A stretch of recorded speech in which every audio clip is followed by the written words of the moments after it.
Olá! Começa agora mais uma transmissão de Tutameia, sempre trazendo para você um personagem, um brasileiro, uma figura que nos ajude a compreender melhor o momento em que vivemos nesse nosso Brasil tão querido, né? Ela é Eleonora. Ele é o Rodolfo. E ele é o Luiz Eduardo Soares, que vai estar conosco nessa conversa de hoje, trazendo reflexões sobre violência urbana, sobre a situação do Brasil. A Eleonora já vai apresentá-lo com mais detalhes, apesar de você já o conhecer, aqui mesmo das páginas e dos fotogramas do Tutameia. Antes, porém, eu quero te convidar a levar mais longe essa nossa conversa, essas reflexões, espalhando entre os seus amigos, compartilhando nas redes sociais. Se quiser depois assistir novamente, com mais vagar, discutindo com os amigos, o vídeo fica disponível no nosso canal no YouTube, youtube.com/C/Eleonora e Rodolfo Lucena Tutameia. O Tutameia é escrito com letras maiúsculas. Ou só botar lá, Tutameia TV, que chega no nosso canal.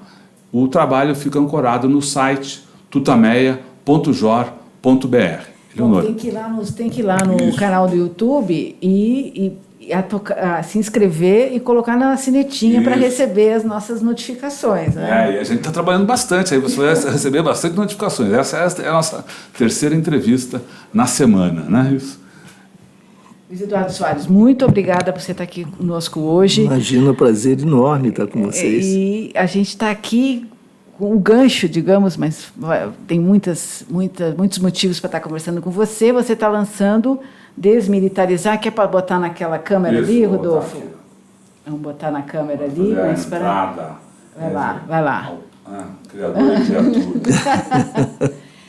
Desmilitarizar, um livro do Luiz Eduardo Soares, que é da editora Boitempo, que faz um diagnóstico, lança várias questões aí sobre a questão da violência, e não só, né, sobre o Brasil. E, então, segurança pública, mas, enfim, é uma visão antropológica, como você como antropólogo, sociólogo. E a gente está muito aflito, né, Luiz Eduardo, nesse momento do Brasil. E a gente queria começar com você perguntando sobre o título, Desmilitarizar. Por que desmilitarizar? É um imperativo se a gente está pensando no Brasil democrático para valer, por muitas razões diferentes. E eu quis destacar o verbo desmilitarizar, porque o verbo remete à ação, e o livro tem um compromisso com a ação, com a mudança, com propostas concretas e objetivas, porque se disse muito na campanha do ano passado que o campo das esquerdas, o campo progressista, não dispunha de alternativas, de propostas objetivas, né? E que nós apenas criticávamos, etc., e não dispunhamos de caminhos a oferecer. E, bom, essa é uma demonstração de que há caminhos, há propostas, sim. Elas, inclusive, são antigas, estão amadurecendo há muitos anos e não são formuladas por mim apenas, evidentemente. Há muita gente envolvida na construção dessas propostas alternativas. Então, é um livro que gira em torno não só dos diagnósticos, mas também de propostas, entre elas e com destaque a desmilitarização. E por que desmilitarização? Então, acho que vale a pena a gente dar um passinho atrás, para contemplar o ambiente, a situação mais ampla. Nós tivemos, ano passado, 62 mil homicídios dolosos. E quando eu falo desse número, ele é tão chocante, tão absurdo, mas eu tenho a sensação de que há aí também um paradoxo, porque ele acaba diluindo a dimensão humana da tragédia. O número opera dessa maneira, não é? Vi um tirano do século passado que dizia: a morte de 1 milhão é um acidente demográfico, a morte de um indivíduo uma tragédia. E isso, de fato, se verifica. Nós tivemos no Rio de Janeiro, de 2003 a 2018, inclusive, 15.061 mortes provocadas por ações policiais. Falamos desse número, parece que ele não quer dizer nada. Mas quando nós nos lembramos, por exemplo, de Amarildo,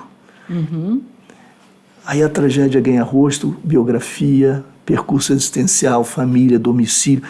E tudo isso proporciona a nós a oportunidade da experiência empática, da empatia com o outro. E aí sim, o drama se torna para nós tangível, parte da nossa vida. E o impacto disso é muito importante, politicamente, produzindo mudanças. O caso Amarildo foi investigado, os policiais assassinos e torturadores estão presos. Isso é absolutamente excepcional nesse universo dos 15.061. Uma fração mínima, irrisória, é objeto de denúncia por parte do MP, que é, entretanto, constitucionalmente responsável pelo controle externo da atividade policial, não cumpre essa obrigação. Ministério Público. Exato, a gente fica falando com intimidade, com o apelido, ninguém é obrigado a saber qual é a sigla. E a justiça abençoa tudo isso, que a justiça, comodamente, só age provocada no discurso, mas quando quer ser ativa politicamente, entra no jogo, altera as regras, intervém, é muito curioso. Mas nessa matéria da violência policial, lava as mãos, abençoa o pacto tácito de silêncio e nós continuamos diante disso, naturalizando essa aberração. E esse ano, já que eu estou falando dos números da violência policial letal, em 2019, de janeiro a março, fevereiro, março, 3 meses só, nós tivemos no estado do Rio 434 mortes provocadas por ações policiais, que é um recorde histórico. O ano passado já havia acontecido um incremento da ordem de 36% nessa matéria, ano da intervenção militar federal. E esse ano já batemos o recorde. Ano passado, as mortes provocadas por ações policiais corresponderam a 31% do conjunto dos homicídios, ou seja, se as polícias parassem de matar no estado do Rio de Janeiro, os homicídios cairiam 1/3. Olha uma política de segurança bastante simples e efetiva. Está nas mãos dos gestores. Parem de matar, número 1. Primeira atividade ou suspensão de atividade criminosa. Mas retomando o fio da meada, nós estávamos contemplando esse número horrível, 62 mil homicídios no ano passado, dos quais apenas um pequeno número será investigado. A taxa de esclarecimento no Brasil é polêmica, controversa, não há dados precisos, o que é sintoma da fragilidade institucional. Mas nós estimamos que, com variações regionais, mas que, em média, haja 8% de esclarecimento do crime mais grave. 8% apenas, o que significa que 92% permanecem impunes. E nós convivemos com isso porque as vítimas preferenciais, a grande maioria das vítimas é negra, pobre, moradora de territórios vulneráveis. Então, isso como que se encaixa num Brasil que é o país da desigualdade e o país do racismo estrutural.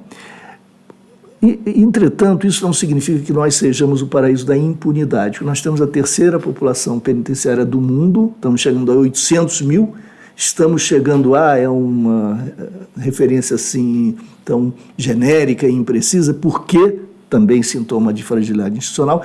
Os dados são precários, antigos, não são oferecidos. Parênteses, o ministro Alexandre Moraes, hoje no Supremo, ex-ministro da Justiça de Michel Temer, na sua primeira coletiva, dissera: nós já temos pesquisas demais, precisamos de mais armas. Não sei se vocês se recordam disso. Tinham pesquisas demais, mas não sabiam dizer sequer o número de custodiados, de presos sob responsabilidade do Estado no país. É coisa surrealista. Mas, enfim, retomando, nós temos a terceira população carcerária do mundo, então não somos o país da impunidade. E a que mais cresce desde 2001 no mundo. 40% estão em prisão provisória, 40% de 800, 4 vezes 8, 32, 320 mil pessoas estão lá sem julgamento. E quando há julgamentos dos que estão em prisão provisória, em média, 30% são inocentados. Se nós aplicarmos esse padrão, apenas especulativamente, nós poderíamos dizer que cerca de 100 mil, 105 mil desse universo dos 800 mil são inocentes, estão lá. Isso é um negócio incrível. 13% cumprem pena ou estão lá sob acusação de homicídio doloso. A enorme maioria está lá por crimes contra o patrimônio e por tráfico. 71% são negros. E o foco 71% são negros. A criminalização da pobreza é, de novo, a desigualdade e o racismo estrutural. É sempre disso que se trata. Agora, o subgrupo que cresce mais rapidamente nesse universo em expansão acelerada é aquele formado pelos que cumprem pena ou estão sob acusação de tráfico, de transgressão à lei de drogas. E esse é o ponto. Eles já são 28%. Entre as mulheres são 62%. Esses 28%, que são o grupo que cresce mais rapidamente, não são formados por traficantes, personagens midiáticos, esses que com armas longas se impõem pela força sobre comunidades e territórios. Nós estamos falando do varejista, do pequeno varejista, daqueles que fazem a negociação no dia a dia de substâncias ilícitas para fazer o seu ganho diário, para sobreviver. São presos em flagrantes, sem uso de armas, sem prática de violência e sem apresentação de qualquer vínculo orgânico com a organização criminosa. No entanto, são condenados a regime fechado. Esse é um crime hediondo, segundo a hipócrita, irracional, absurda lei de drogas, é um crime hediondo. Então eles ficam em regime fechado, privação de liberdade por 5 anos. Quem vai para o sistema penitenciário tem forçosamente de se vincular a uma facção criminosa para sobreviver. Essa proteção, que é assim conquistada, depois é cobrada sob a forma de lealdade, subsequentemente à saída do preso. Ou seja, encarcerando em massa, nós estamos fortalecendo as facções criminosas e contratando violência futura ao preço da vida desses jovens. Eles estão sendo destruídos, destroçados, eram inocentes, não violentos, etc. Estão sendo jogados para uma carreira criminal. É alguma coisa abjeta. Ou seja, além de não resolver o problema, aumenta o problema. Aumenta o problema futuro e destrói a vida dessa geração. E por que acontece isso? Não é necessariamente pela má vontade de gestores ou de policiais. Há instituições funcionando articuladamente, gerando até por inércia e se reproduzindo automaticamente esse absurdo. O que acontece aí? O casamento perverso entre modelo policial e lei de drogas. Isso se dá assim. A polícia, que nós até conversamos nesse aspecto, nós conversamos uma outra vez, a polícia que está nas ruas 24 horas em todo o país é a polícia militar. Ela é proibida de investigar pelo artigo 144 da Constituição, mas ela é pressionada a produzir pelas autoridades, governos, opinião pública, mídia, etc. E ela entende por produção prisão. Então, ela é instada a prender. Se ela não pode investigar, como é que ela prende? Em flagrante delito. Quais são os crimes passíveis de prisão em flagrante delito? Alguns. Estou falando da pequena cesta de crimes. Sobre esses crimes incide a energia das instituições da segurança pública, sobretudo. Então, nós temos já os crivos seletivos de classe, de cor, de território. Nós temos agora esse outro crivo seletivo que é do Código Penal, que se sobrepõe aos demais. Qual é a grande ferramenta, então, da Polícia Militar para prender em flagrante? A lei de drogas. Então, ela joga a rede, a Polícia Militar joga a rede e colhe os bagrinhos, os varejistas. E por que não faz nos condomínios de luxo, onde há também o tráfico, a negociação da substância ilícita? Porque para ingressar num condomínio, que é uma área privada, é preciso do mandado judicial. O mandado judicial só é expedido mediante uma justificativa. A justificativa pressupõe uma investigação. Se a polícia não pode investigar, não pode justificar a solicitação, o juiz não vai expedir o mandato, não vai haver o ingresso no condomínio fechado, eles vão para os territórios vulneráveis. Lá eles cumprem a sua cota, cobrem a sua cota. Lá não há respeito a domicílio, a política do pé na porta, e o tráfico, a negociação da substância se dá à luz do dia ou à sombra da noite, mas se dá aos 5 sentidos, como flagrante, né?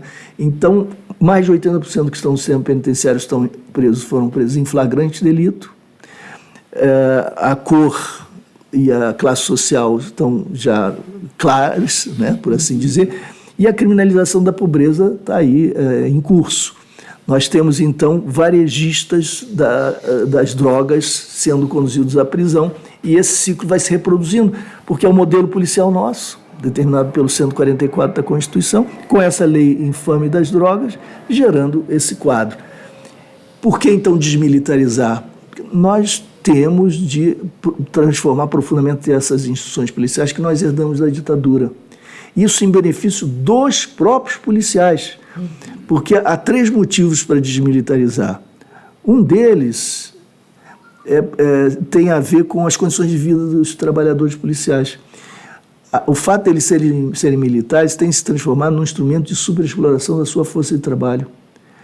No Rio de Janeiro, uma promotora corajosa apresentou um TAC, um termo de ajuste de conduta, ao governo do Estado, no governo passado, que é uma forma de evitar a ação penal. A ação penal contra um governador vai para as calendas, é um problema complicadíssimo. E um termo de ajuste de conduta permite a negociação, pode ser um instrumento mais útil. Eu defendi essa hipótese há algum tempo, essa promotora também, então eu dei uma modesta colaboração e ela fez um belo trabalho, ouvindo a comunidade e policiais, denúncias provenientes deles, tanto da comunidade quanto dos policiais, e denúncias dos policiais contra as suas instituições, particularmente a instituição militar, a Polícia Militar.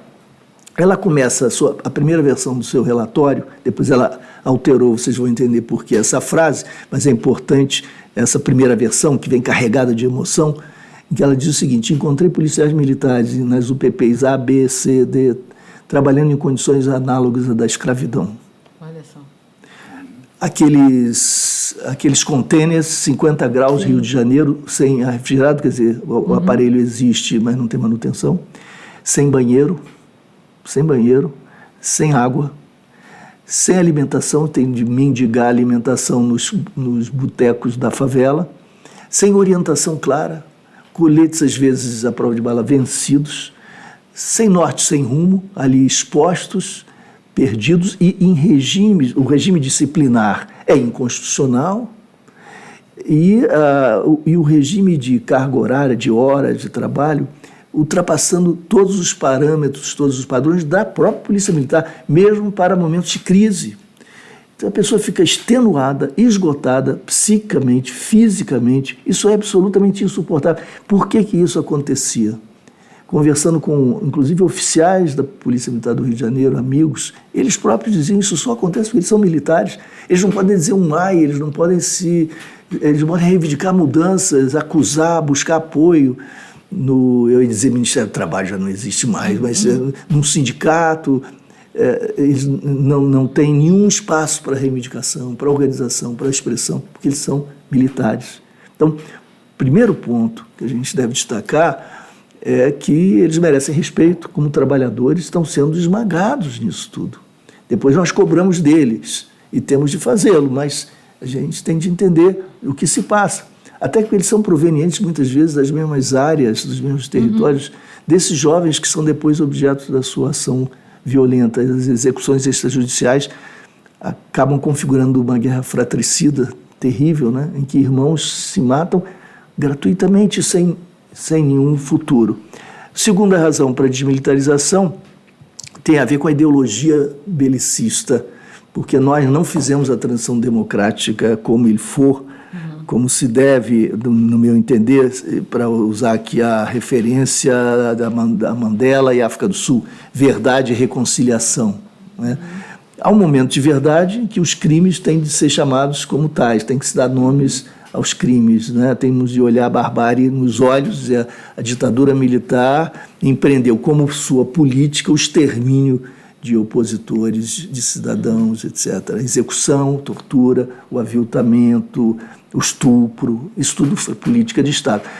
É preciso responsabilizar, não necessariamente com a punição, porque isso pode ser objeto de transação, como na África do Sul, dependendo das circunstâncias, mas o reconhecimento da verdade é indispensável para mudar a página, virar a página, senão nós voltamos, os espectros do passado voltam a nos assombrar sob forma de defesa de ditadura e de torturadores, porque nós não fizemos esse ajuste de contas com a história, como está acontecendo hoje.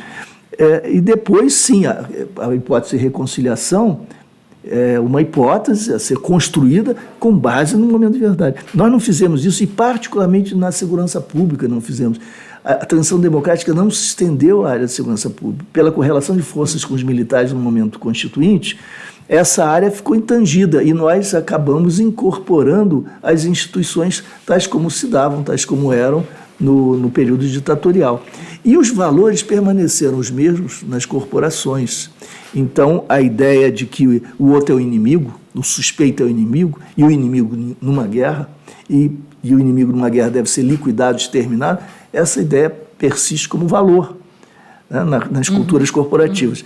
Então, desmilitarizar tem a ver também com a alteração dessa transformação profunda, dessa cultura corporativa, no caso, particularmente das polícias militares.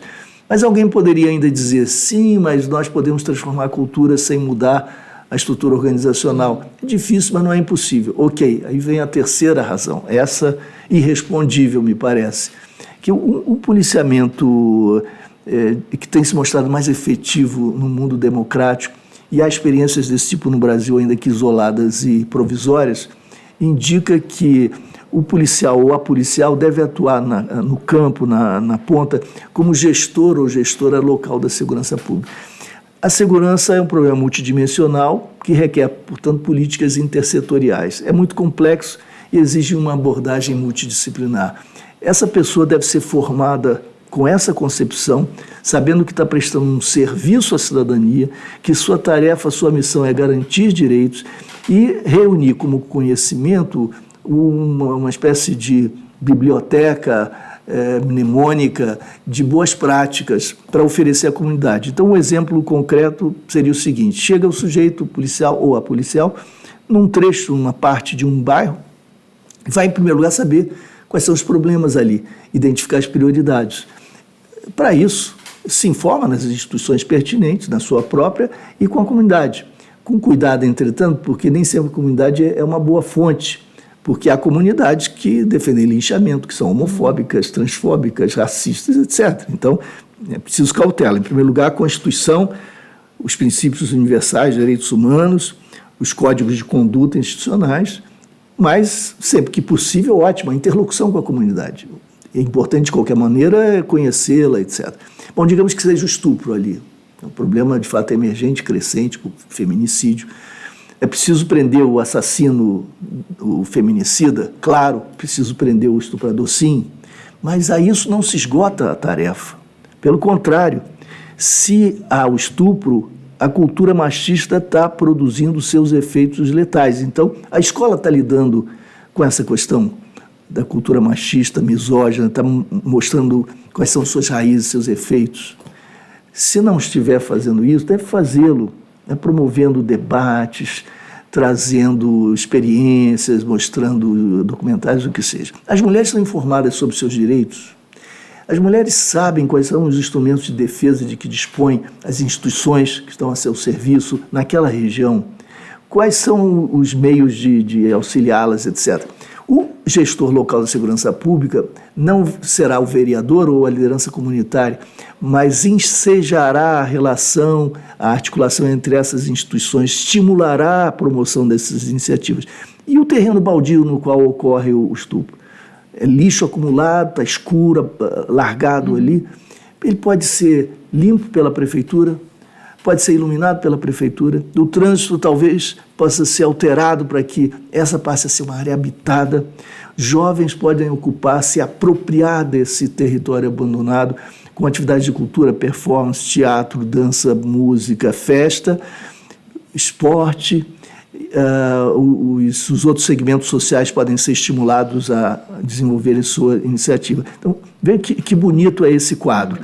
Da tragédia, a gente passa a uma comunidade viva, criativa, com múltiplas iniciativas na direção da cidadania, afirmando ali um novo pacto de sociabilidade.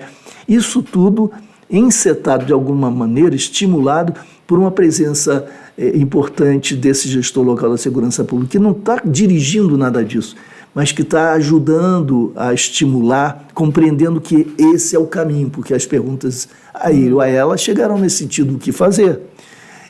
Esse é um quadro que a gente verificou, tem enorme eficiência. E alguém dirá: puxa, mas essa pessoa tem muita autonomia na ponta, não é? Se já existe agora, com Código Militar, regime disciplinar, hierarquia centralizada, se já existe tanta corrupção, não vai ficar pior? Eu digo que, pelo contrário, o maior obstáculo à corrupção que eu conheço é o respeito conquistado da comunidade. Isso não tem preço. Os profissionais se sentem orgulhosos com isso. Esses laços reconstroem os laços da cidadania e da relação entre sociedade e Estado.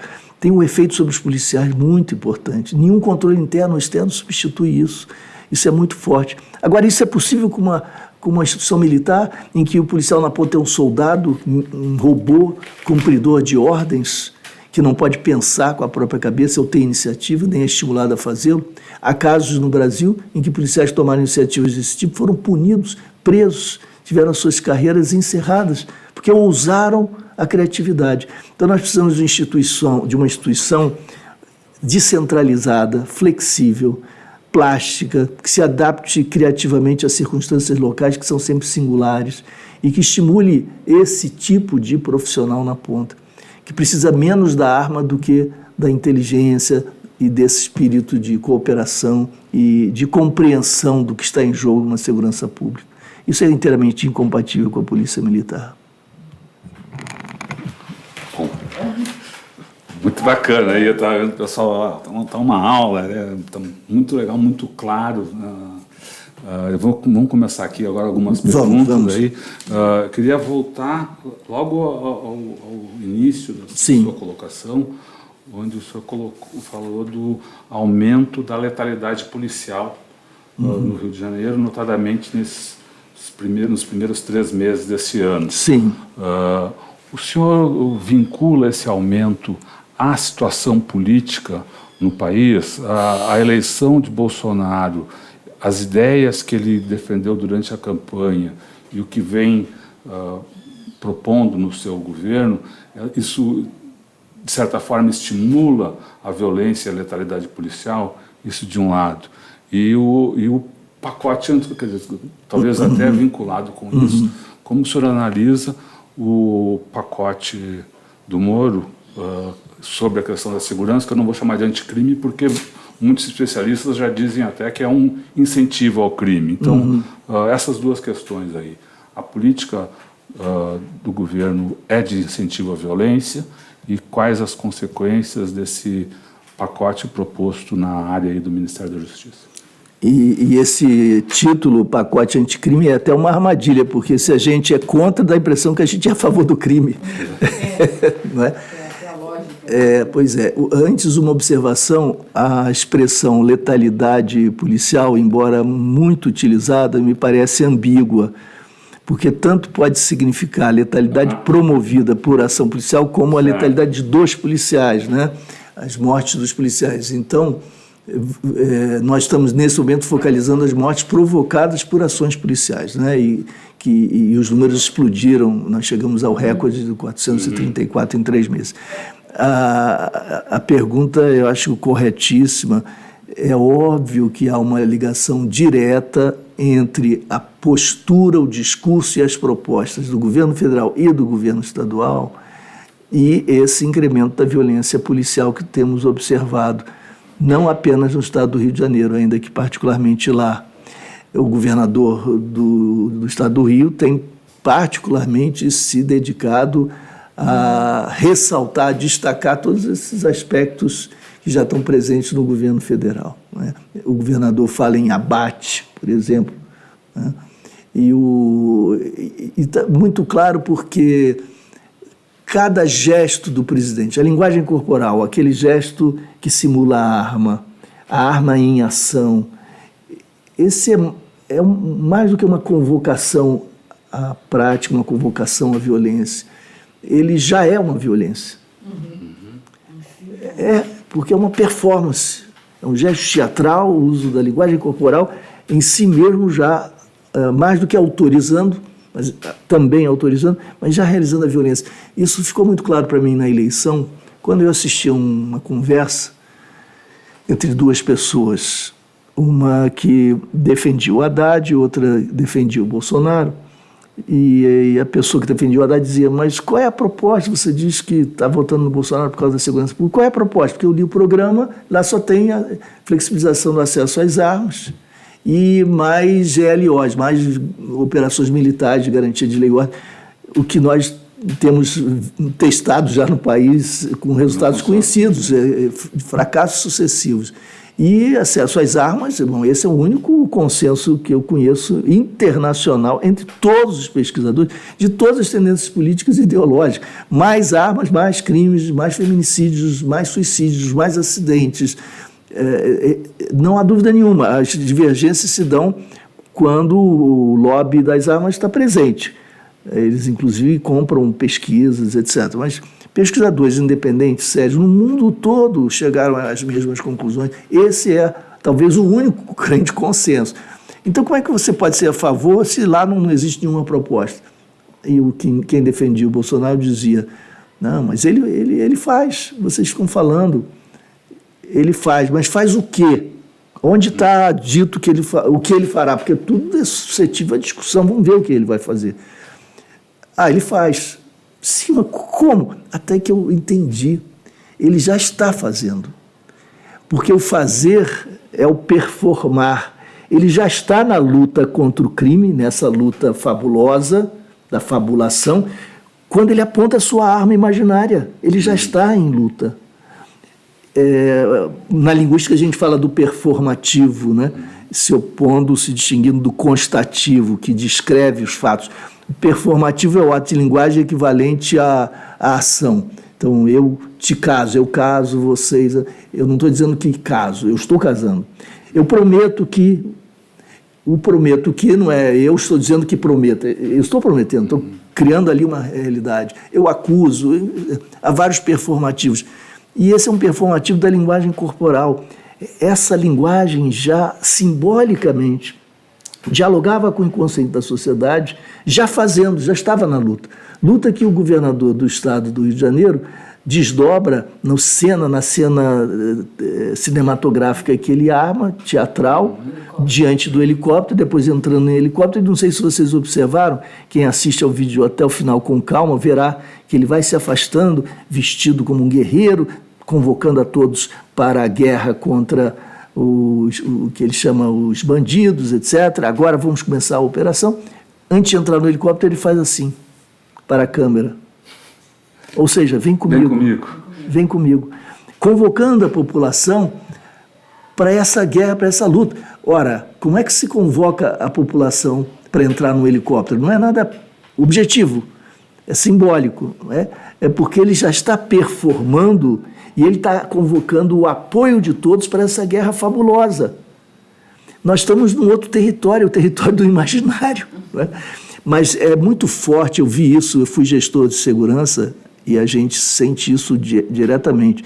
Assim como na Bolsa de Valores, uma promessa, uma perspectiva, uma possibilidade de alteração na taxa de juros nos Estados Unidos, do FED, altera o comportamento das bolsas em todo o mundo imediatamente. Também é assim, uma autoridade do Estado ou nacional que dê uma sinalização, isso é imediatamente sensível lá na ponta. Os policiais entendem e decifram isso imediatamente. E no início desse ano, o discurso na base da polícia era: é a nossa hora, chegou a nossa hora e nossa vez, somos liberados para matar. E quando você dá liberdade ao policial lá na ponta para matar, o que acontece, a gente tem visto isso ao longo dos anos, é que você dá também ao policial a possibilidade de não matar e de negociar a vida. Aí você tem uma moeda que se inflaciona, que degrada a instituição. Essa é a principal fonte da corrupção, que vai levar à formação das milícias. Só para deixar isso mais explícito, quando você dá liberdade para o policial matar, você também amplia as chances ou a possibilidade de corrupção no seio da polícia. É isso, você disse melhor o que eu queria dizer, é exatamente isso. Quando a gente tem a ilusão, de que eu me lembro conversando com senhores e senhoras preocupados com a segurança, dizendo: vocês intelectuais ou teóricos, vocês idealistas, vocês do movimento de direitos humanos ficam falando em princípios que eu acho até bonito, mas eu quero meu filho vivo em casa, então eu estou disposto a sacrificar esses princípios, está entendendo? Porque eu quero meu filho salvo em casa. Aí eu dizia para a pessoa: eu compreendo perfeitamente. Há um lado meu que sente isso também, de todos nós. A gente quer, em primeiro lugar, defender, é lógico, é natural. Mas há uma contradição aí que o senhor não está vendo, a senhora não está vendo. Porque quando a gente autoriza o policial a agir com ilegalidade, matando sem qualquer limite, né? O que a gente está fazendo é que a gente está dando a oportunidade para que essa pessoa faça isso, ou não faça, e negocie o fazer ou não fazer com o circunstante, com o suspeito. Quanto vale a vida? Tudo que a pessoa tiver. Então, é muita coisa. E isso vai estruturando negociações ad hoc, no varejo, do cotidiano. Essas negociações promovem uma economia, e toda economia tem a sua lógica, a sua racionalidade, vai se desdobrando, vai evoluindo, vai exigindo formas de desenvolvimento. Hoje nós estamos em que estágio no Rio de Janeiro? Do arrego, para falar como se diz no Rio, o arreglo, o acordo, o contrato. Segmentos policiais e traficantes são sócios.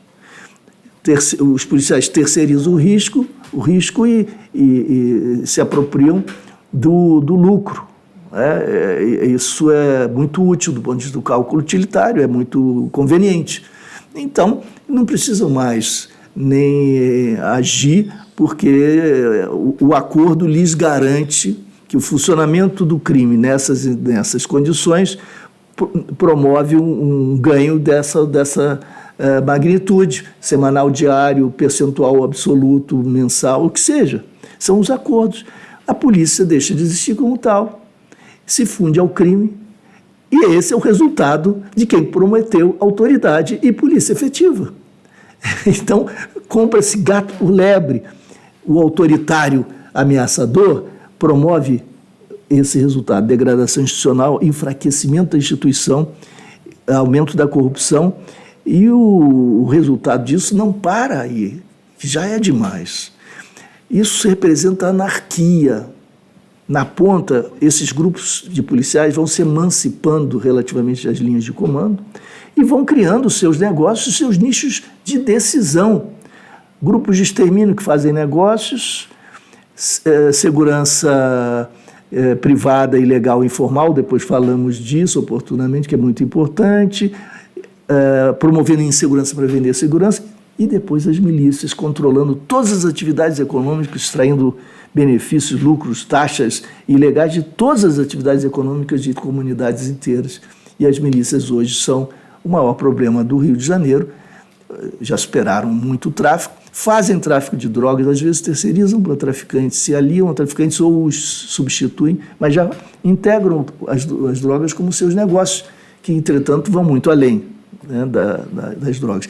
Todo esse universo que já penetra a política de volta, porque, veja, nasce da política, da má política, emerge no mundo do crime, da corrupção, e retorna para a política, porque essas milícias se tornam tão poderosas nas suas jogadas geopolíticas que elas começam, elas próprias, a indicar seus próprios candidatos. No início apenas apoiavam outros candidatos, agora já têm seus próprios candidatos, já fazem parte do poder político, e esse ciclo se perpetua. Controlam o voto nas regiões que atuam.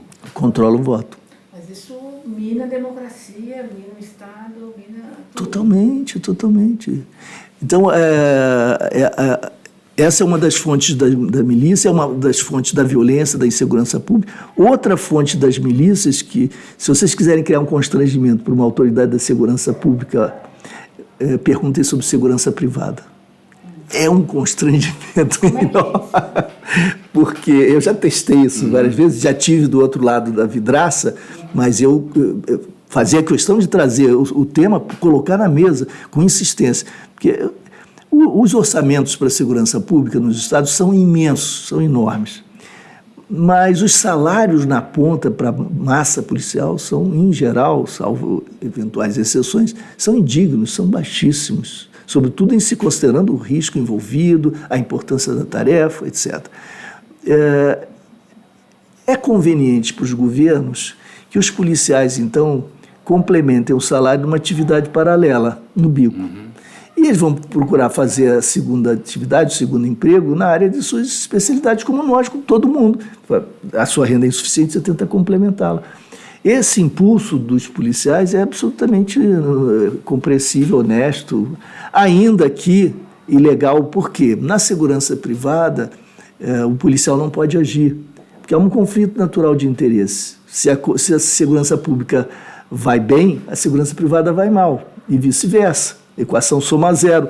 Então é conflito de interesse. Não dá para atuar nos dois.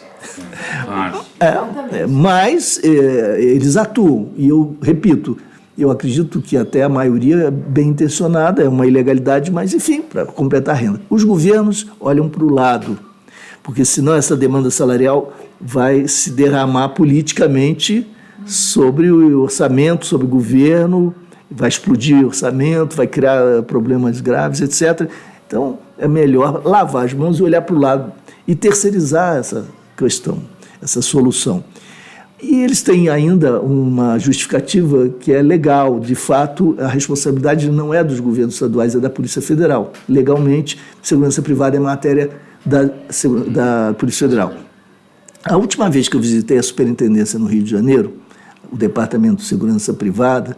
Superintendência da Polícia Federal. Polícia Federal, havia um número, não me lembro qual, mas era alguma coisa da ordem da dezena, 10, 9, 8... funcionários ou agentes dedicados a isso no Estado do Rio, onde você provavelmente tem milhares de empresas privadas ilegais informais. Um número inteiramente desproporcional.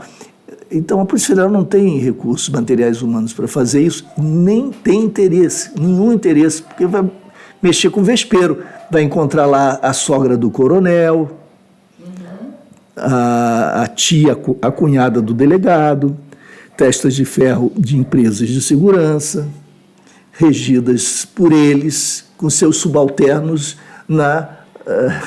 no paralelo. É um mundo paralelo na sombra, que desdobra e reproduz a segurança pública, mas com a mão invertida. É inacreditável, mas é de grande dimensão. Mas a Polícia Federal também lava as mãos.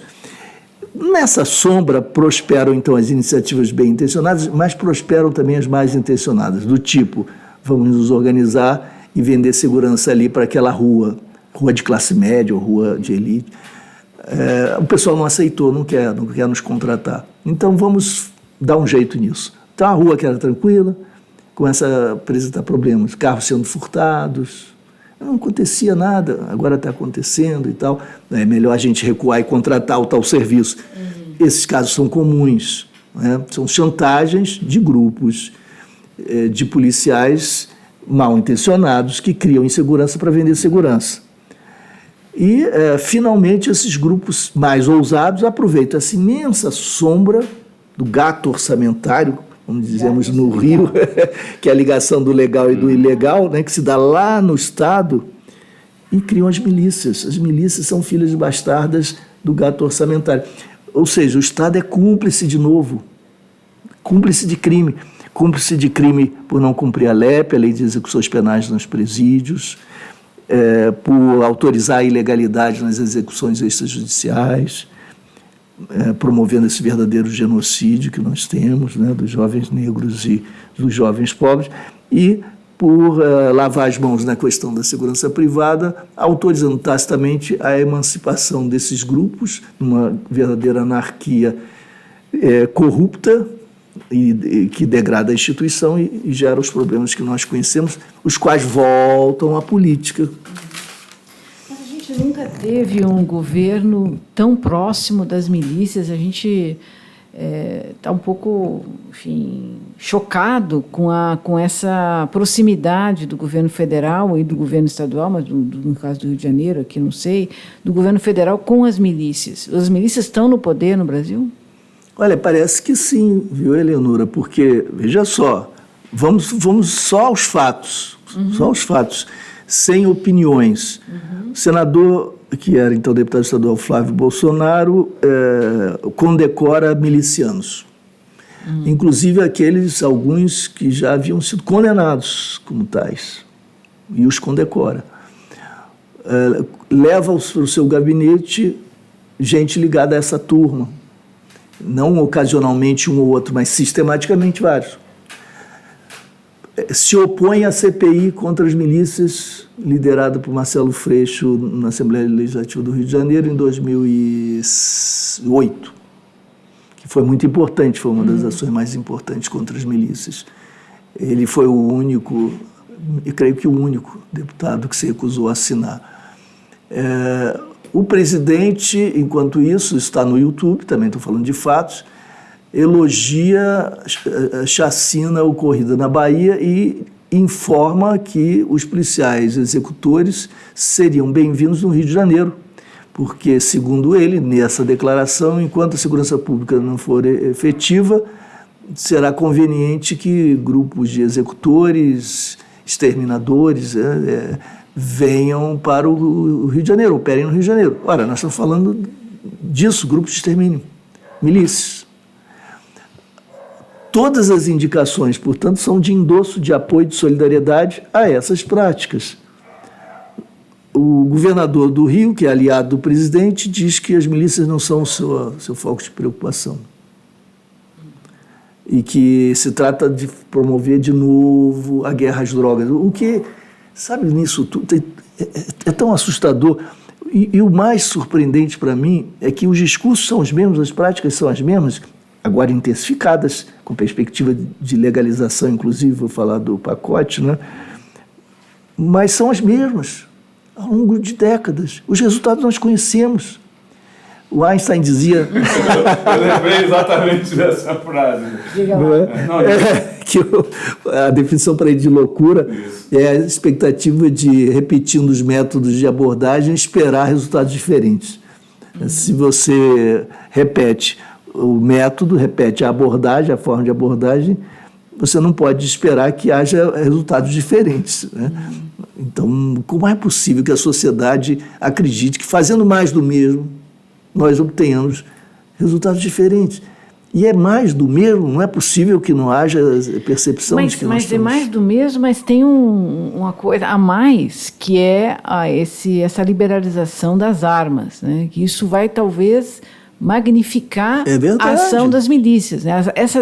A ligação entre essa possibilidade de legalizar mais ou armar mais as milícias com essas decisões? Claro, você tem toda a razão. É mais do mesmo e intensificado. E com uma perspectiva de legalização. Porque, então, pacote do ministro Moro, excludente de ilicitude, isso é um passaporte para a execução extrajudicial que passa a ser judicial. É uma pena de morte sem julgamento que está sendo instaurada. E ela não diz respeito apenas à violência policial, com consequências letais. Também aos outros crimes, por exemplo, feminicídio. Agora vai ser possível evocar a paixão, os sentimentos fortes, a forte emoção, o medo. Fica com medo. E o juiz pode simplesmente cancelar até o julgamento, enfim, ou inocentar o suspeito, o réu. Porque, de fato, nós estamos retornando àquela ideia dos crimes da paixão, àquela ideia do crime da honra, não é? A legítima defesa da honra, que era a culminância do machismo legalizado, um machismo feminicida legalizado. Em defesa da honra, mata-se a esposa. Essa barbaridade que até muito pouco tempo no Brasil estava em curso. Vigorou até nos tribunais, né? Sim, nos tribunais eram os advogados treinados para defender os assassinos de mulheres nesses termos. Isso retorna, porque eu posso dizer que estava sob forte emoção. Não precisa evocar a honra, mas é forte emoção. Mas imagina isso numa situação em que nós já temos esses números estratosféricos de execuções extrajudiciais sem que a justiça puna, sem que o Ministério Público denuncie. Agora, com essa autorização, nós teremos esse mesmo processo legalizado, portanto, com todas as possibilidades de incremento. Ou as propostas de extensão de pena, alongamento de penas, mais encarceramento. Né? Aqueles que vão chegando agora encontram alguns que são remanescentes. A ideia, o plea bargain que o ministro Moro propõe também, que significa a atribuição ao Ministério Público do papel de negociar com suspeitos uma pena em desvio do caminho do inquérito e do processo judicial. Então, o Ministério Público se torna soberano, esse poder que se destaca cada vez mais no Brasil, que vai se tornando um leviatã, perigosíssimo. Nós temos visto as consequências, as violações tantas de direitos e seguidas. O leviatã, o Ministério Público, negocia com o suspeito. O que está acontecendo nos Estados Unidos? O sujeito se sente acuado e o promotor diz: olha, você ia receber aqui 10 anos, eu te vendo por 5. Negociamos por 5, você se declara culpado e você cumpre a pena de 5. Bom, o sujeito pode achar que é um bom negócio, pode não ter advogado, pode estar se sentindo chantageado. O fato é que nos Estados Unidos isso fez explodir, ajudou a explodir a população, o encarceramento da população carcerária. Então, no Brasil, nós precisamos menos prisões, não mais. Prisão só em último caso para quem de fato representar um risco por sua prática violenta, etc, etc. Caso limite. O Estado tem que cumprir a lei dentro do sistema penitenciário, o sistema não pode ser entregue às facções criminosas. Então, desencarceramento, revisão da lei de drogas, legalização das drogas, mudança, refundação das polícias, envolvendo desmilitarização e várias outras mudanças que estão sugeridas no livro e outras tantas sugeridas por outros, a questão a discutir na sociedade, e com os policiais que têm de ser protagonistas da mudança, mas não podem ser-lo. Estão impedidos, os militares, porque são militares, então sequer têm voz.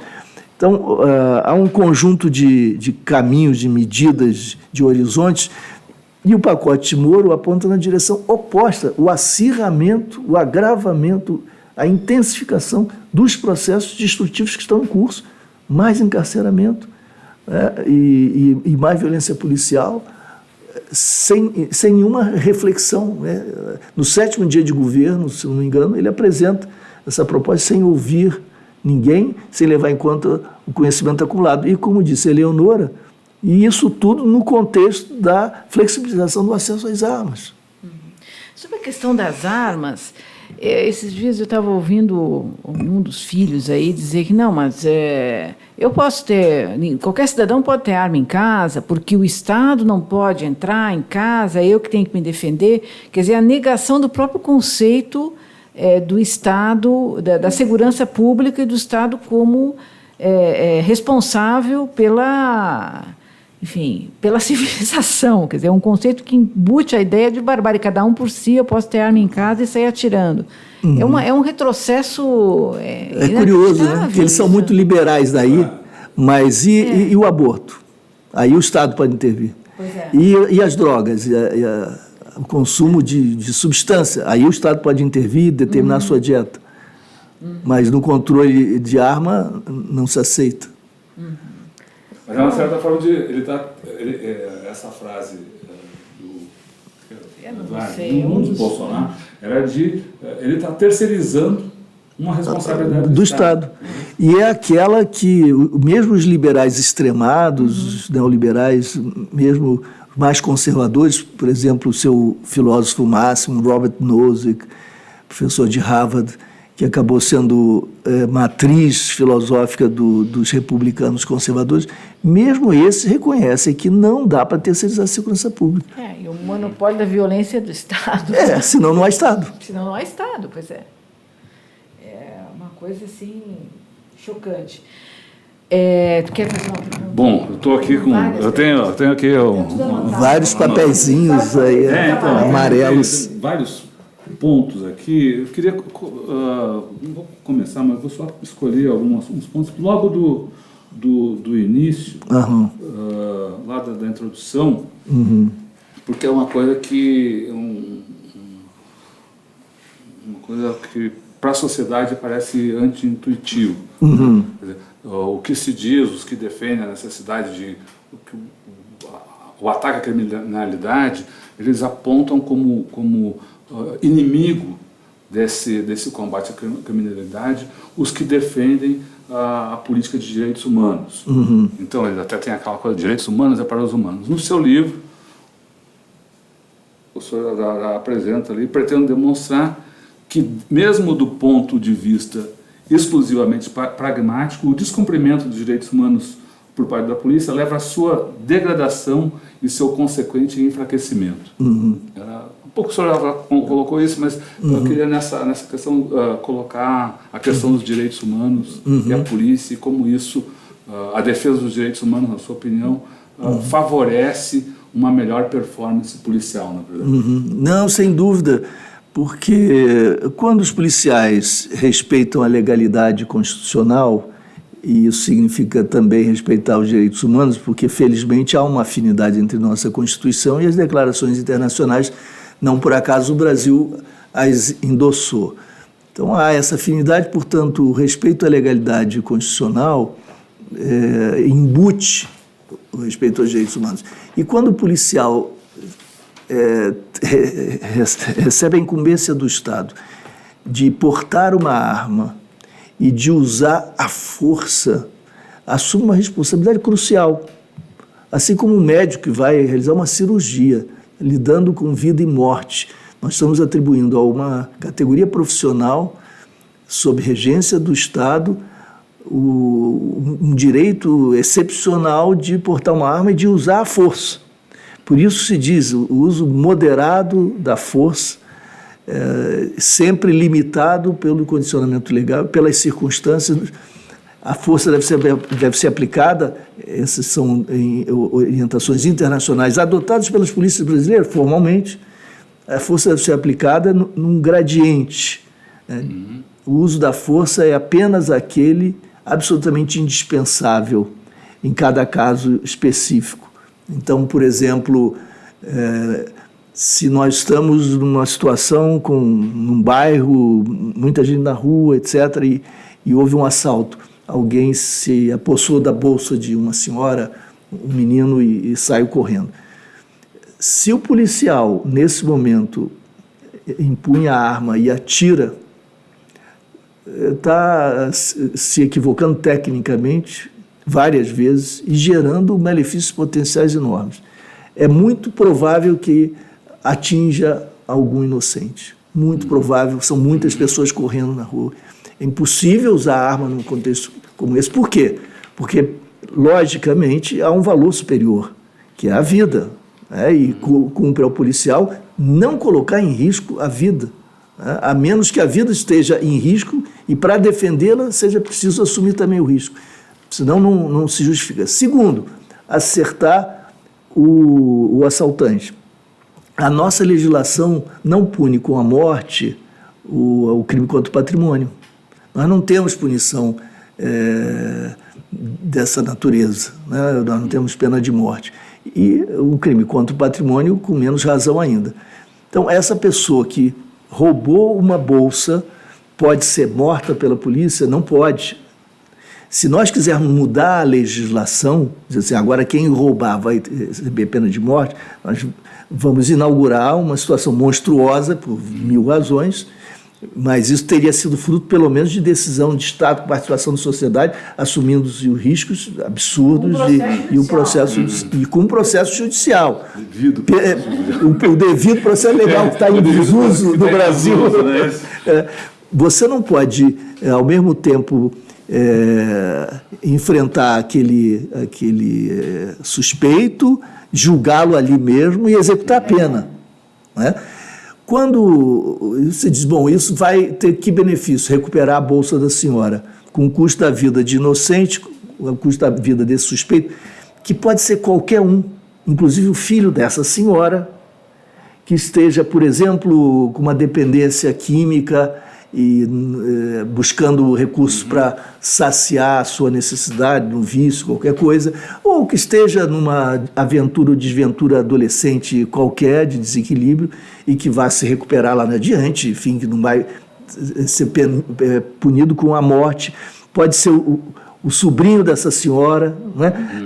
As razões pelas quais as pessoas se envolvem nessas dinâmicas são as mais diversas, e as chances de que essas pessoas ajam de outra maneira são enormes de acordo com novas circunstâncias que se ofereçam. Nós excluímos, a civilização excluiu a pena de morte para o crime contra o patrimônio por inúmeras razões. Se nós autorizamos o policial a usar o seu arbítrio e discricionariamente decidir que pode matar, nesse caso fica muito patente que entramos em risco, todos nós, os nossos filhos, todos que estivermos na rua a qualquer momento, porque uma situação como essa pode se dar. Isso é de uma irresponsabilidade absurda, e esse tem sido um comportamento crônico. Nós temos assistido, não é? Com policiais atirando com mais facilidade numa comunidade. Quando um governador, em nome do combate ao crime, sobe no helicóptero, que é uma plataforma instável, sugerindo que se atire do helicóptero. Isso é de uma perversidade, porque são casos de guerra nos quais se usam essas plataformas. Ou quando um grupo policial está acuado e não tem nenhuma alternativa para se salvar, senão o apoio aéreo. Nesses casos específicos para a defesa da vida, você poderia justificar um grupo acuado, precisa da salvação do helicóptero, que então vai afastar as pessoas, se apresentando ali como risco para essas pessoas. Mas o governador toma a iniciativa de, com o helicóptero, atirar em algum lugar, sem saber de quem se trata. Ele diz, por exemplo, vamos atirar em quem estiver armado. Onde? De que cor terá essa pessoa? E imaginemos uma situação, para todos nos compreendam, né? Uma criança com um fuzil de uma casa a outra numa comunidade. Como é que uma criança leva um fuzil? Um traficante ou um miliciano pode dizer, leva lá, eu estou mandando, leva lá, entrega ali. E a criança entrega ali. E é um menino portando uma arma que pode ser simplesmente executado sem que se tenha noção do que está em curso, né? Agora, também observe, esses snipers que atiram em quaisquer pessoas, quaisquer, desde que a cor seja negra, desde que o território seja vulnerável, esses snipers não estão atuando nas milícias. Não são milicianos que estão sendo alvos de seus colegas, porque milicianos são policiais, né? Essa ideia de que liberando policial para matar a gente avança, como eu estava dizendo, só acaba concorrendo para que se estabeleça um poder na base, um poder anárquico, que emancipa os nichos de interesse, que conduzem aos baronatos feudais, que são essas milícias, e que faculta aos policiais a construção de nexos os mais diversos com o mundo do crime. Esse tipo de orientação está equivocado do ponto de vista lógico, mas está equivocado do ponto de vista histórico. Basta estudar, debruçar-se sobre o que ocorreu no país nas últimas décadas, quais foram as políticas adotadas, como isso funcionou ou não funcionou, que resultados nós temos. Nós somos campeões de violência policial. Olha os resultados. Já somos. Eles querem incrementar, acham que não fomos suficientemente violentos. Bom, tem muita coisa aqui do livro, tem algumas coisas que eu até gostaria eu falei demais. Não, tem uma entrevista específica sobre ela.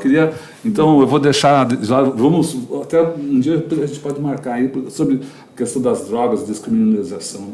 Claro. As drogas que já é um tema em si mesmo. Por si é um tema em si mesmo. Então, claro, vamos voltar aí, novamente voltar para um ponto que o senhor colocou logo no início, falando do número impressionante de mortes violentas no Brasil, e disse que, quer dizer, esse número impressionante por si é uma estatística, mas se a gente pensar nos casos específicos, ver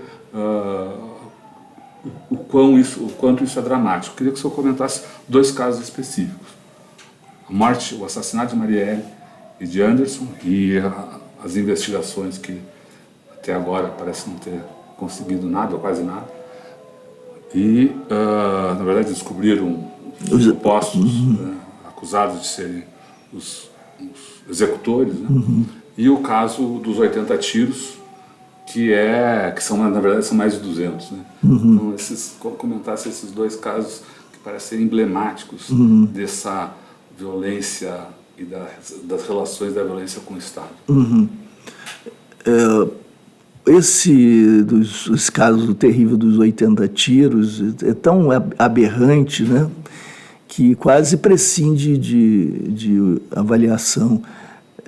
Eu não sei se é mais chocante, se são mais chocantes os 80 tiros ou a decisão do Tribunal Militar de liberar esses policiais para responderem... Militares, né? Exército. Policiais não, militares do Exército, desculpe, exatamente. O Superior Tribunal Militar, nós estamos falando de uma instância inicial, na primeira instância, mas se pensarmos, por exemplo, o STM, o Supremo Tribunal Militar, ele é composto por 15 membros. 4 generais do Exército, 3 oficiais superiores, né, da Marinha, e 3 da Aeronáutica. Então são 10. Depois são 3 advogados com mais de 10 anos de atividade, conduta ilibada, elevado conhecimento jurídico, etc.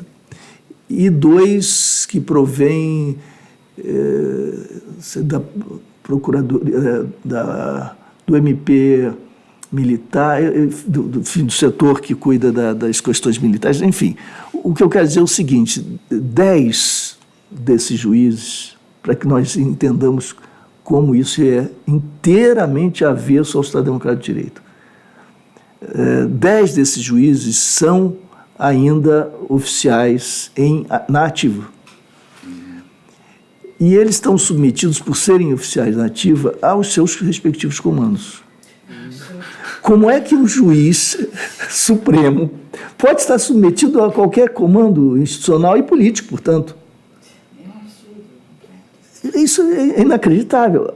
Não é só o fato de não ter informação jurídica. Isso também deveria ser considerado. Mas é o fato deles terem 2 senhores. De um lado, a lei e a justiça, que exige autonomia, e, de outro lado, os seus chefes. Porque eles continuam vinculados. Eu acho que isso é um retrato, né, das iniquidades brasileiras, do autoritarismo ainda presente no Estado brasileiro.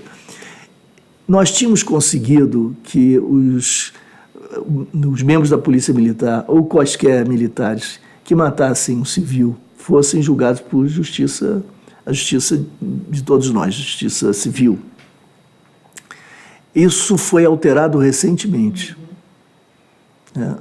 E essa alteração acaba agora fazendo com que os assassinos das 2 vítimas ali, do senhor que conduzia o carro, músico, né, e daquele outro senhor que coletava garrafas, coisas assim, que foi ajudá-lo, que os assassinos deles sejam julgados por uma justiça militar, porque nós temos essa justiça militar e porque houve o retorno, o recuo histórico, devolvendo esses casos ao juízo militar. Então, e com isso nós demos um passo para trás, é mais uma regressão, e nós estamos diante de um escandaloso resultado, que é sintoma de tudo isso. Sintoma da autorização de Bolsonaro para matar, sintoma da defesa da política de abate no Rio, sintoma desse ódio venenoso, tóxico, que deriva dos gestos, da linguagem corporal, das atitudes, dos discursos, das promessas do poder nas diversas instâncias. E, de outro lado, de uma justiça enviesada. Então, 80 tiros, essa demonstração feroz do absurda irracionalidade, isso é incompreensível. Além do que, eles não tinham nenhuma autorização legal, porque nós não estávamos sob uma garantia de lei e ordem, nem nós estávamos em espaços próprios do Exército, não tinham nenhuma autorização legal para atuarem como polícia ostensiva, para começo de conversa. Então, mesmo que fosse o carro roubado. Porque, observem aqui, mais um exemplo, Rodolfo, não é? Da importância de respeitar as leis. Se nós tivéssemos diante de uma situação legal, polícia militar atuando, seu trabalho ostensivo, passa um carro e há suspeita de que aquele carro teria sido roubado. É aceitável em algum lugar civilizado do mundo que os policiais, então, suspeitando que aquele carro tenha sido carro de pessoas que roubaram o carro, que então os que estiverem no carro seriam fuzilados para que se recupere um veículo, essas pessoas são fuziladas, quem estaria no carro? Mesmo que fossem os assaltantes de carro, eles serão fuzilados assim. E veja aqui o que acontece quando você autoriza que se fuzile assim, se fuzila assim. Com as consequências essas. E morrem as senhoras e pais de família, assim, como são tantos os casos. E o policial, nesse caso, os membros do Exército, soldados, dirão: ué, não é para fazer isso? Não é isso que vocês querem que a gente faça? Estamos limpando a sociedade. Houve um coronel comandante-geral da Polícia Militar, que há alguns anos no Rio de Janeiro disse que a Polícia Militar era como um inseticida social, a eliminar os insetos, a tutameia social. Triste, não é para rir, né? Então, e sobre a Marielle, é um enigma, eu não consigo entender.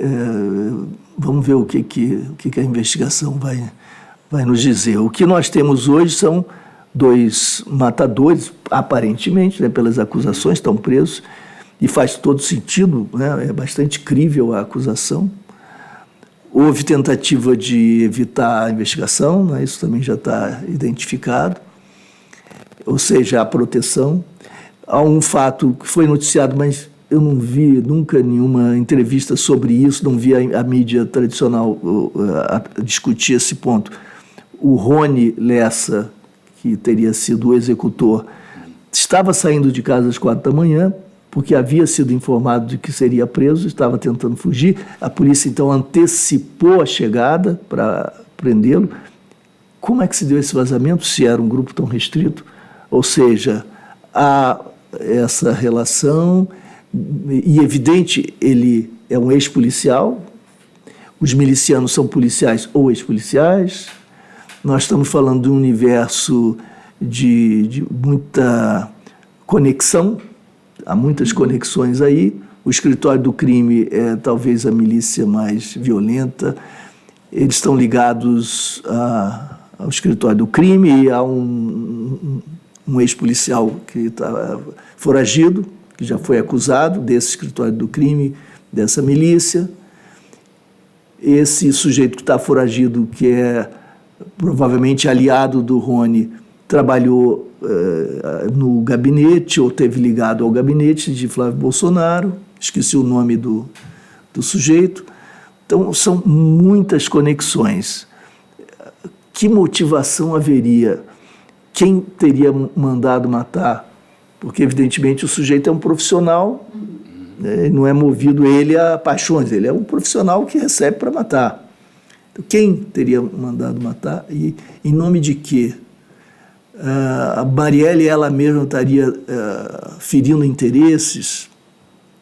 Eu, sinceramente, não creio nessa hipótese, porque é claro que ela, como toda liderança popular democrática, fere interesses ideológicos, representa ameaças, né, evidentes a esses ardilosos criminosos que se infiltram na política, é claro, mas não havia nada imediatamente associando Marielle a uma luta específica que atingisse algum interesse específico de algum grupo miliciano. Então, talvez isso desloque o problema para a esfera da política. Eu estou apenas especulando. Uma esfera mais ampla. Houve a intervenção militar no Rio. Né? E talvez alguns tenham sentido, bom, agora é a nossa vez para afirmar realmente nosso poder, e talvez Marielle representasse todo um grupo político que teria ido, entre aspas, longe demais. Longe demais na afirmação das suas identidades, das suas liberdades, longe demais na luta antirracista, longe demais na luta anti-homofóbica, antitransfóbica, longe demais na luta pelos direitos civis, longe demais na luta contra as milícias e a violência do Estado, na luta contra o MDB no Rio de Janeiro e as articulações fisiológicas da política, imersa na podridão da política e da polícia corrupta, dos segmentos policiais corruptos e milicianos. É como se esses setores da sociedade, movimentos sociais, deputados, Marcelo Freixo seria talvez o alvo preferencial, mas ele está protegido por segurança, então há mais risco e custo numa abordagem ao Marcelo. A Marielle mais vulnerável, né, porque ela não havia nenhuma suspeita e ameaça iminente que eu saiba, e, portanto, ela estava circulando com mais tranquilidade. E ela, sendo uma figura vibrante, carismática, luminosa, ela talvez encarnasse isso, né? A promessa de vida no meu coração, a promessa pós Águas de Março, a promessa de renascimento. E talvez houvesse, então, por parte de lideranças políticas, a intenção de dizer, olha, acabou, chega, tem um limite. E esse é o ponto final. O ponto final é a morte de Marielle e o Anderson, por consequência, por estar junto, né? Era fulgurante Marielle, né? Era assim, não sei se vocês conviviam com ela, mas era uma figura cada vez mais iluminada. Então, tristíssimo, né, uma situação. Mas eu não sei, eu estou aqui numa especulação, como se estivesse pensando alto com os amigos e as amigas, né? Não sei. Uma coisa aqui mais do curto prazo, o governo Bolsonaro está divulgando, saiu os números de homicídios nos primeiros meses e houve uma redução. E muita gente se intriga com essa estatística. Queria que você falasse um pouco sobre esse ponto e como é que você vê daqui para frente. A gente vai estar mergulhando num período muito obscuro. Você vê alguma resistência nessa questão, alguma reação possível? Como é que você vê esse próximo período? Esses resultados eu gostaria de examiná-los e de conhecê-los a fundo, porque é inusitado. Nós temos inusitado não pelos números de queda, mas pela velocidade com que esses dados chegaram. Nós lutamos para ter acesso aos dados depois de 1 ano e meio das ocorrências e, subitamente, a poucos dias do final do terceiro mês, nós já temos esses dados. O que houve para tanta eficiência na produção de dados? Então, primeiro, tem muita cautela nisso. Mas, o segundo, tomando o caso do Rio, por exemplo, é claro que eles não incluíram a violência policial letal. Você diz assim, não, os homicídios caíram, mas eu não estou contando esses homicídios aqui não, tá? Só esses aqui. Então vamos mudar toda a história dos dados, etc., porque morte é morte, morte por ação intencional com arma de fogo é morte por ação intencional com arma de fogo. E quando no Rio de Janeiro nós somamos os 434, o número explode. Ano passado, por exemplo, também houve uma tentativa da intervenção dizer que houve queda em homicídio, porque teria havido uma queda de 4%, 5%, algo assim. Eu disse, espera aí.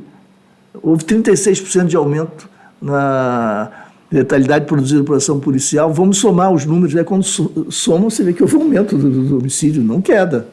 Então, você tem que considerar tudo. Você diz assim, vamos considerar homicídios contra brancos. Houve queda no Brasil nesses últimos 10, 15 anos, houve queda. Agora, homicídios contra negros, um crescimento muito maior do que a queda do outro lado. Então, os números continuam apontando para cima. Mas se você dividir e separar categorias, você vai ter resultados diferentes. Bom, não sei como é que nós estamos aqui. O tempo, eu tenho... Estamos nos encaminhando. Estamos encaminhando. Eu queria... Os últimos 10, 15 minutos aí, finais. Duas perguntas que talvez sejam... Posso até ser colocadas em uma. Antes da conversa, você estava falando da existência...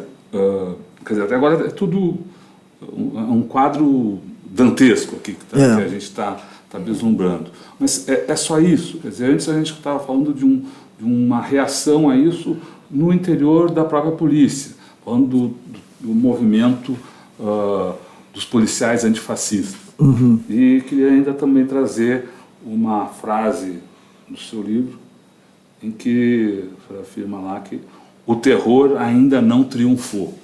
Então, falar um pouco sobre esse movimento e, enfim, a esperança. O terror não triunfou? Se o terror não triunfou... Então, ainda tem esperança. O final de uma peça do Brecht, quem me chamou a atenção para isso foi Domingos de Oliveira, saudoso Domingos de Oliveira, que maravilhoso, e dramaturgo, e ator, e diretor, que morreu há pouco tempo, era um querido amigo, genial Domingos. Ele me chamou a atenção para isso, um final de uma peça do Brecht, eu não me lembro agora qual era.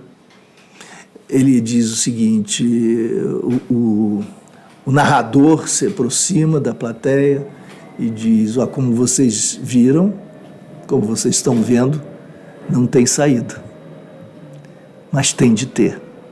E aí termina.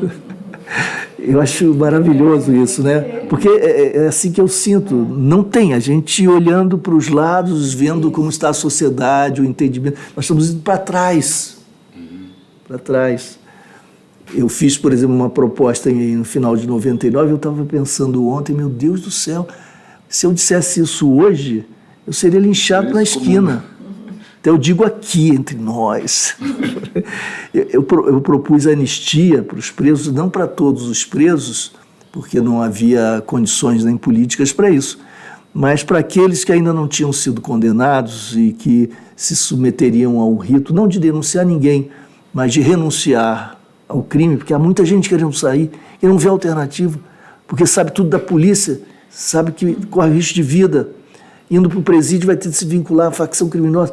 Faz o quê? Foge, mas não tem nem um mapa mundi na cabeça, nem a ideia de que há línguas diferentes, costumes distintos.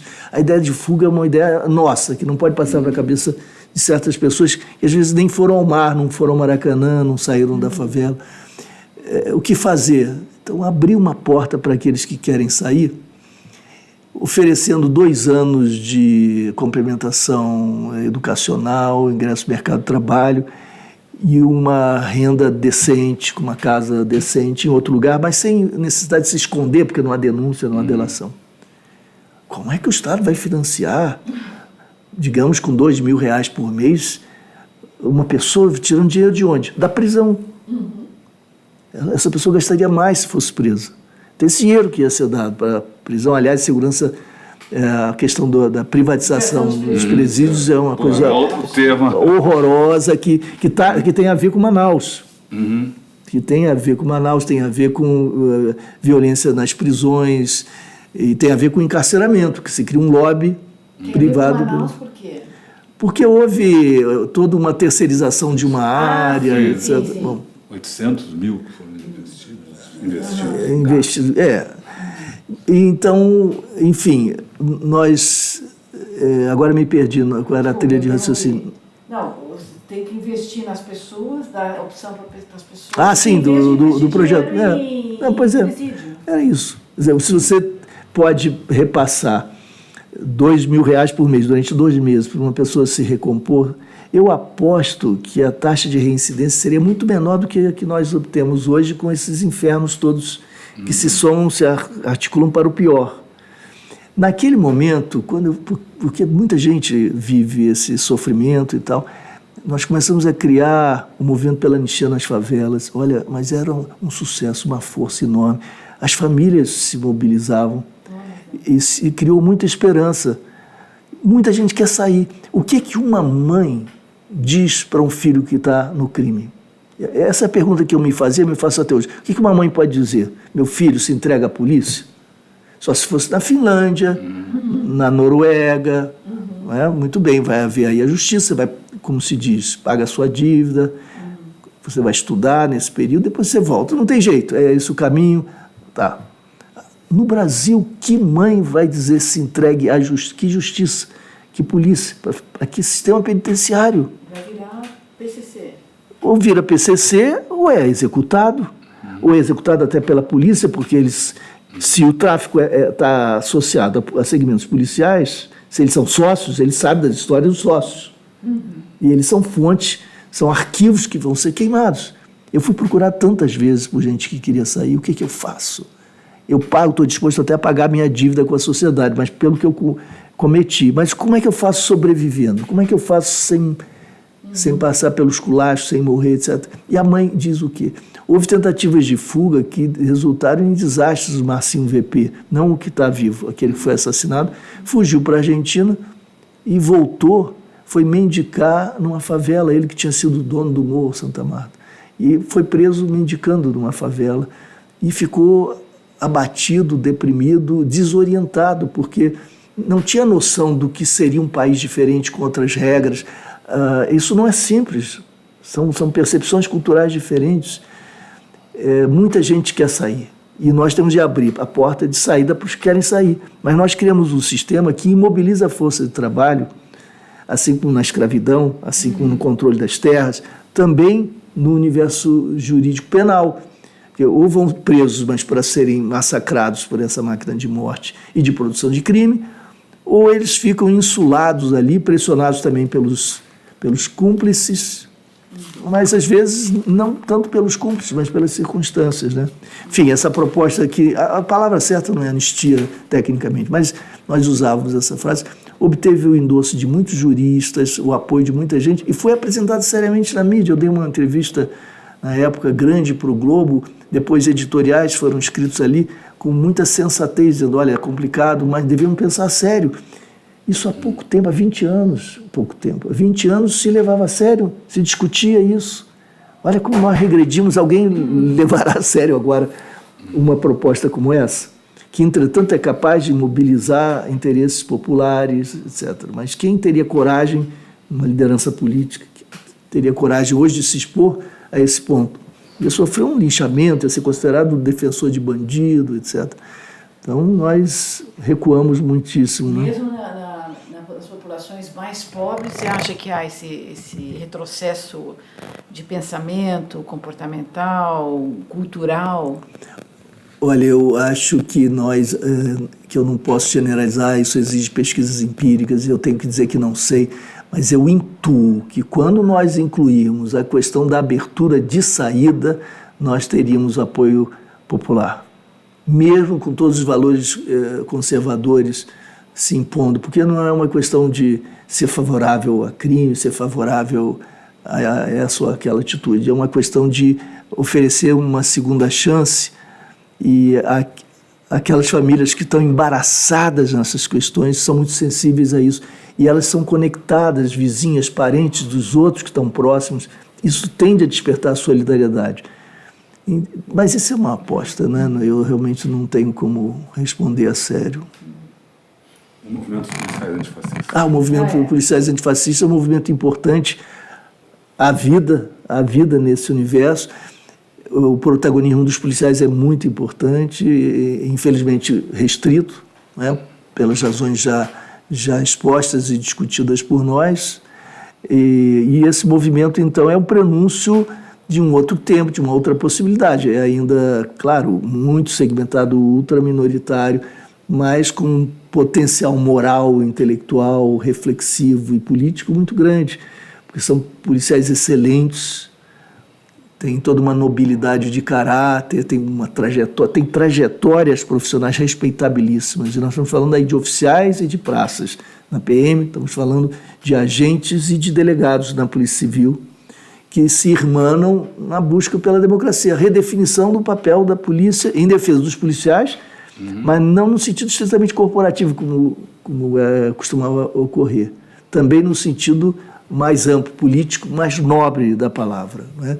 Pensando a segurança pública e como servir melhor à sociedade. E como a tarefa policial é uma tarefa que não pode prescindir do Estado Democrático de Direito, respeito à Constituição, e como a própria identidade policial deve ser reconstituída agora à imagem e semelhança dos direitos humanos, da legalidade constitucional, e não da operosidade belicista, por exemplo, né? Então, eles vão cumprir um papel muito importante, eu tenho certeza, mesmo que continuem sendo minoritários, e o serão, claro, por muito tempo, mas eles estão apontando para o futuro. A gente precisa também de horizonte de futuro para ter esperança. Eu não posso me render, nós não estamos nos rendendo, né? A gente fica deprimido, mas não pode desistir, nós não podemos nos dar esse luxo. Tem muita gente sofrendo aí sem voz, sem emprego, sem perspectiva nenhuma. Enquanto nós pudermos trabalhar, nós temos a obrigação de levar adiante essa luta pelos direitos e contra a agenda selvagem neoliberal que está destroçando o país, está arruinando o que resta de soberania, não é? Aprofundando as desigualdades, o racismo estrutural. Então, a segurança pública é uma dimensão de uma luta democrática muito maior. Bom, nós estamos aqui chegando nos finalmente, então vamos... Então a gente agradece aí a sua participação nessa nossa conversa aqui. Eu teve uma pequena assembleia nos acompanhando todo aqui, maravilha, com comentários, o pessoal discutindo entre si, e sabe que essa discussão pode continuar, porque essa entrevista fica disponível para você rever, discutir, conversar sobre ela com os amigos no nosso canal do YouTube, youtube.com/c/Eleonora e Rodolfo Lucena Tutameia, Tutameia TV, e no nosso site tutameia.jor.br. A gente conversou aqui, vou fazer de novo aqui a nossa, com o Luiz Eduardo Soares, que está lançando o livro Desmilitarizar, mas antes de dar o nosso tchauzinho, nós queríamos convidar o professor, escritor, pesquisador, né, a dar a sua mensagem, o seu recado final aqui para os nossos internautas. Agradeço muito a vocês a paciência de acompanhar, o empenho, solidariedade de engajarem-se no debate de alguma maneira. Agradeço muito à editora Boitempo, que teve a coragem de lançar esse livro Contra a Corrente nesse momento, né? Agradeço muito a vocês dois, Eleonora e Rodolfo, pela oportunidade de me dirigir à audiência grande e qualificada que vocês têm. Bom, só posso agradecer e recomendar a leitura, porque, de fato, é um livro que abre muitos debates, e nós vai ter que voltar aqui só para falar da questão das drogas e outras questões. Tem muita conversa. Então, a questão das drogas é uma... E se você me permite, eu não sei se a gente, de alguma maneira, pode também aproveitar essa oportunidade.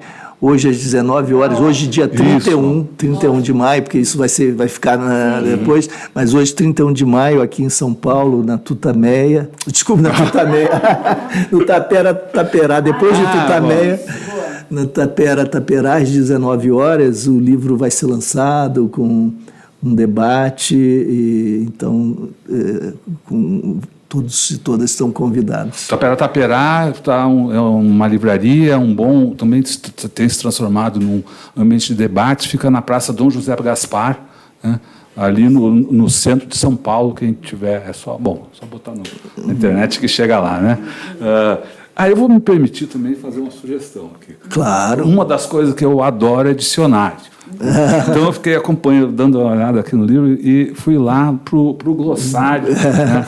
Eu acho que até esse glossário é muito bacana, porque talvez até ele pudesse ter uma vida por si mesmo, porque aponta aí, quase que dá um rumo para as questões fundamentais aí desse mundo da segurança pública, uma espécie de introdução ao mundo da segurança pública. Gostaria, porém, que ele tivesse ainda alguns temas, por exemplo, direitos humanos, talvez pudesse estar lá, afinal, o que são os direitos humanos? Porque tem um capítulo longo no final só sobre isso, mas deveria estar lá, realmente. Boa. Direitos humanos, o que eu gostei? Numa segunda edição tem falta auto de resistência, exclusão de ilicitude. Sim. Contribuiriam aí para... E talvez até pudesse pensar como uma coisa... como uma apostila, né, para que desse essa introdução aí ao mundo do estudo da segurança pública. Bom, e com isso aí a gente dá um... alguma coisa que você queira falar? Não, imagina. Muito obrigado a vocês. Dá um tchau. E lembra, no canal do YouTube, se inscreva no canal do YouTube e clique na sinetinha para receber as notificações. Bom, agora sim. Agora tchau mesmo, né? Vamos colocar. Tchau, pessoal. Até a próxima. Tchau, até.